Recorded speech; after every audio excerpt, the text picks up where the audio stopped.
Olá, queridos irmãos e irmãs, novamente nos encontramos aqui hoje para refletirmos os salmos, rezar com eles.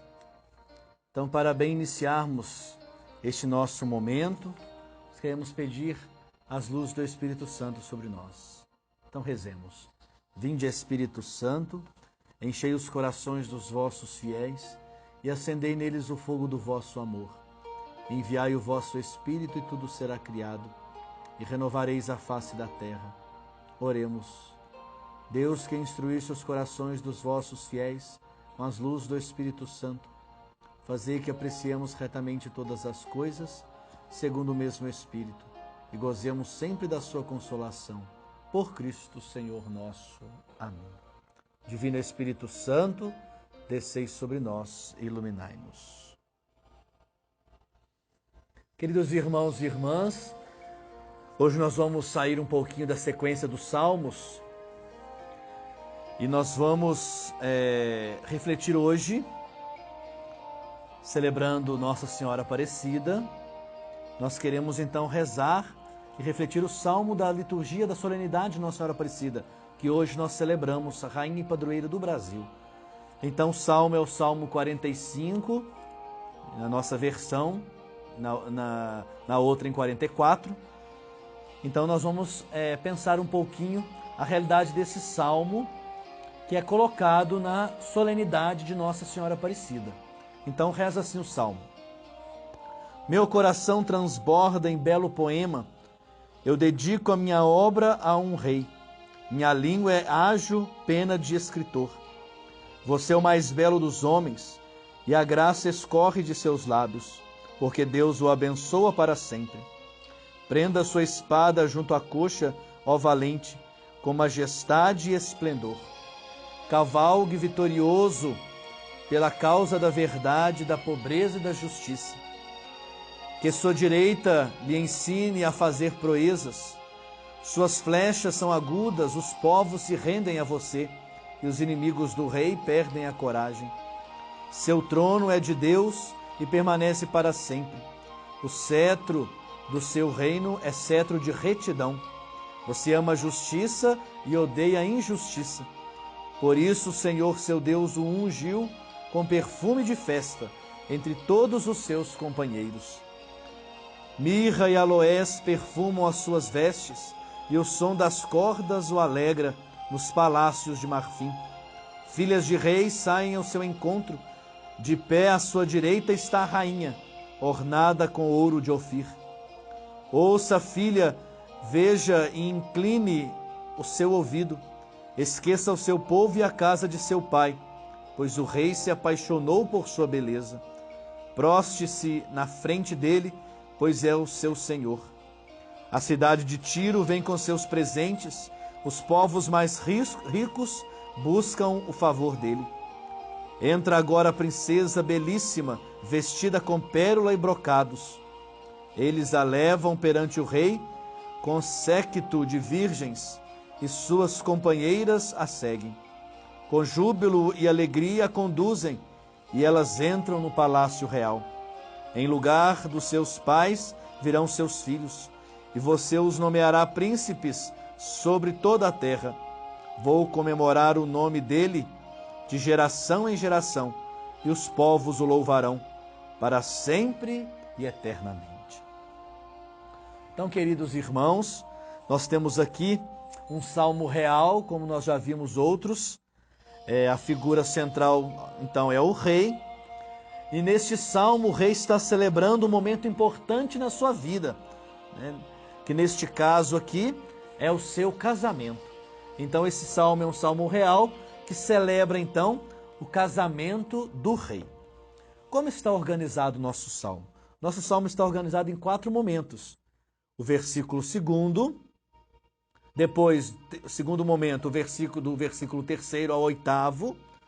Depois, no terceiro momento, nós temos o salmo que é lido hoje na liturgia, que é o salmo que é dos versículos 9 ao 16. E depois, por fim, o 17 ao 18. Então nós vamos passar por esses momentos para compreender melhor um pouco o salmo.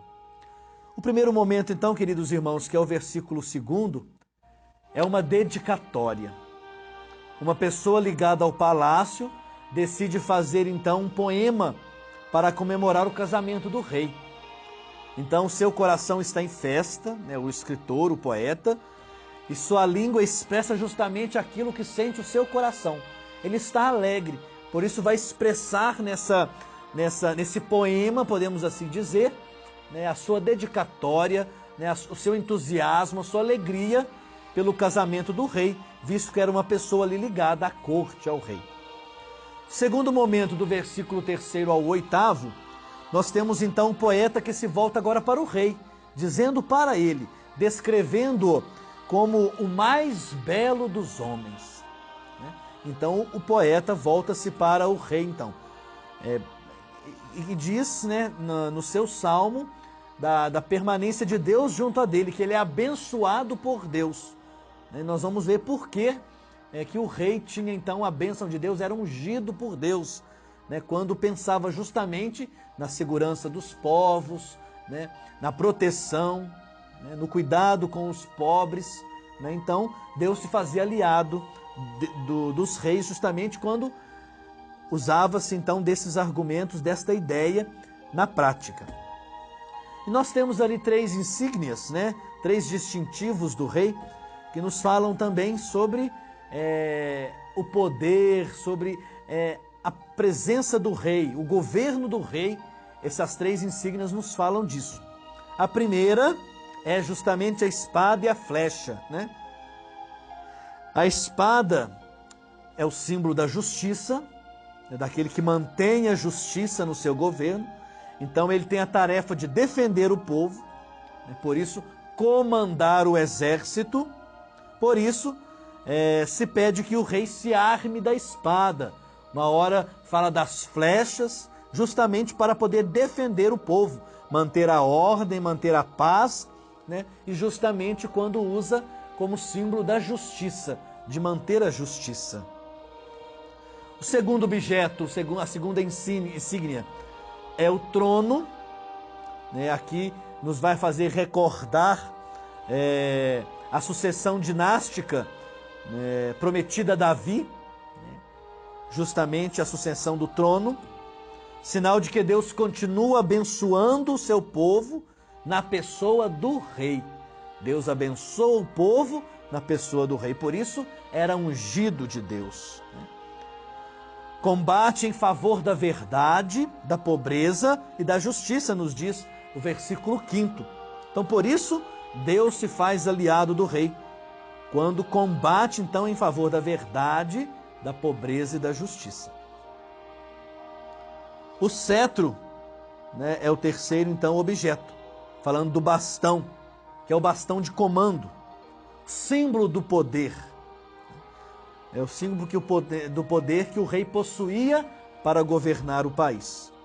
E o próprio texto vai nos dizer que o cetro do seu reino é cetro de retidão, né? Quer dizer, você ama a justiça e odeia a injustiça. Por isso o Senhor, seu Deus, o ungiu com perfume de festa, de alegria, entre todos os seus companheiros. Então o cetro ali era justamente o poder do governador, daquele que rege, que governa, é o bastão de comando para manter, então, a retidão no governo.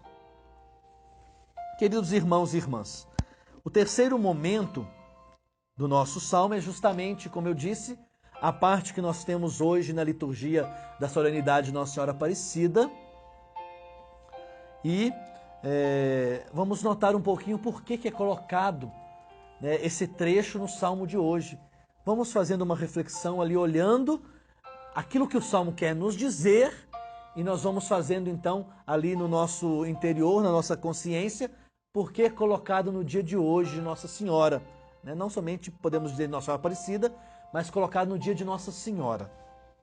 Então, do versículo 9 ao 16, então o poeta, o escritor do salmo, se volta para o salão de festas. Lá no salão de festas, o rei já se encontra presente, Junto eles estão as princesas, que são as filhas dos reis, e a rainha mãe, que estava ali ornada de ouro de Ofir. Então estavam presentes estes já no salão de festas. Mas faltava algo muito importante. O que será que faltava para completar aquela festa de casamento? Já que nós tínhamos o rei, que era o esposo, né? Aquele que ia se casar, estavam as filhas de rei e estavam também a rainha mãe, junto à direita do trono do rei. Quem faltava então? Faltava a noiva. Onde está a noiva, né? O rei está apaixonado por uma das princesas. Parece que ela não sabe. Alguém se aproxima, os pais se aproxima dela e lhe confessa a paixão do rei pela certa princesa, convidando-a a deixar os pais e a aceitar o monarca, né, como seu senhor. Então nós vimos que na cultura patriarcal justamente acontecia isso, né? A noiva não sabia, né, se ela seria escolhida, as princesas não sabiam, e ela é escolhida e não podia recusar, né? Não podia recusar. E depois ela, não podendo dizer nada, se apronta para o casamento, sem dizer nada. Mas o que agora vai dizer por ela? As vestes que ela está vestindo, né? As vestes vão falar do seu casamento. Então ela entra agora, a princesa belíssima, nos diz o Salmo, forma bela, belíssima, vestida com pérolas e brocados, né? Ricos brocados de ouro. Ela é levada perante o rei, com o séquito das virgens, quer dizer, com as suas companheiras, e as companheiras a seguem, com júbilo e alegria conduzem. Então ela entra no palácio real, né? Nós podemos fazer menção à igreja, que é esposa de Cristo, né? Ao mesmo tempo nos leva a refletir, né, de forma bela Nossa Senhora, né, que também é colocada ali como esposa do rei, né, esposa de Cristo, esposa do Espírito Santo, né, na verdade. Então ela é colocada ali como aquela que vai agora entrar, né, coroada com ricos brocados de ouro as suas vestes. Então é designado, mas principalmente é designado aqui como a igreja esposa de Cristo. Mas nós podemos fazer menção a Nossa Senhora Maria, né, esposa do Espírito Santo, né, agora entra para a festa, para o palácio, para o lugar, para o salão da festa, né, do casamento do rei. Então, queridos irmãos, é por isso que nós temos ali esse salmo tão bonito, né, colocado na solenidade de Nossa Senhora. E por último, então, o último momento, no versículo 17 e 18, é feito então os votos. Deixa-se tudo por conta da fantasia do rei e da sua amada, né? Os filhos dos homens serão nomeados agora príncipes, né, sobre toda a terra, fazendo menção ali, mas sendo o mais velho herdeiro do trono de Deus, né? E por isso, e por sua vez, será recordado agora para sempre. Então nós temos esse belíssimo Salmo 45, né, falando justamente disto, né, do casamento do rei, como se dá o casamento do rei. Como surgiu esse salmo, queridos irmãos e irmãs? Surgiu para comemorar o casamento do rei, como vimos, e assegurar aquilo que devia ser preocupação constante da autoridade maior de Israel. O que era? Defesa contra as agressões internacionais. Tudo aquilo que poderia dar contra o povo, o rei é chamado então a assegurar. Justamente conservar então a dinastia de Davi, a administração da justiça dentro do país. Então nós temos ali a visão do salmo real, né, que é a do imperialismo abençoado por Deus. Imperialismo abençoado por Deus. Temos aí a figura do rei, de Deus, quer dizer, o rosto de Deus, que é justamente um Deus ligado ao rei, abençoando e protegendo. Por quê? Porque se deve ver que o Deus queria que o rei fizesse, ou seja, que defendesse a verdade, que defendesse os pobres, que defendesse a justiça, que fizesse acontecer a paz para os povos. Então, nesse sentido, Deus se faz aliado do rei, na ajuda para governar aquele povo. O tema da realeza que nós vemos então de Jesus ligado a isso está muito presente no Novo Testamento, porém Jesus inverte aqui todo o poder, né? Essa forma de governo que imperava. Ele mudou completamente essa visão de poder, né? Um poder que serve o outro, um poder que abaixa, um poder que é humilde, né? Um poder que tem nas mãos a arma do amor, da paz, da justiça, governa com retidão, com justiça, com paz, com dignidade, né? E promove cada vez mais as pessoas, principalmente aquelas desprezadas, os empobrecidos, os oprimidos, né? Aqueles que perderam os seus direitos. Então Jesus inverte isso para mostrar que ele governa, ele é rei poderoso, mas governa com amor. O seu escudo, sua arma é a paz, é o amor, e o seu trono é a cruz. Quer dizer, na humildade, na simplicidade, na humilhação, se faz servo, se faz doador da sua vida pela vida do povo. Então, queridos irmãos e irmãs, é isso que nós queremos hoje pedir a Nossa Senhora Aparecida, né?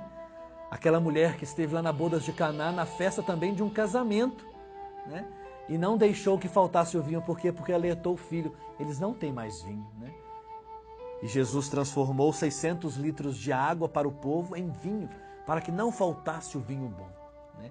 Então que na festa da nossa vida não falte o vinho bom que é Jesus, né? Não falte o vinho da alegria, o vinho do amor, né?